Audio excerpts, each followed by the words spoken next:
بسم اللہ الرحمن الرحیم۔ السلام علیکم ناظرین۔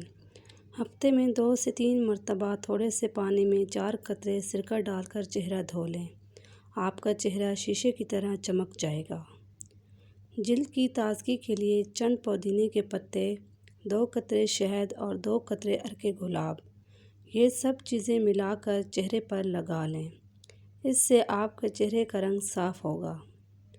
اپٹن مختلف جڑی بوٹیوں کا مجموعہ ہے۔ اس کو لگانے سے چہرے کی تازگی بحال ہوتی ہے اور رنگت صاف ہوتی ہے۔ 2 چائے کے چمچ پسے ہوئے بادام میں 250 گرام گلاب کا پانی ایک بوتل میں اچھی طرح چھان کر رکھ لیں۔ سونے سے پہلے روز رات کو اسے چہرے پر لگائیں۔ اس سے آپ کی جلد صاف ہوگی اور آپ کا رنگ بھی گورا ہوگا۔ اگر آپ کو میری ویڈیو پسند آئی ہے تو پلیز میرے چینل کو سبسکرائب کریں، میری ویڈیو کو لائک کریں اور اپنے فرینڈز اور فیملی ممبرز کے ساتھ شیئر کریں۔ حاضر ہوں گے نئے ٹوٹکوں کے ساتھ۔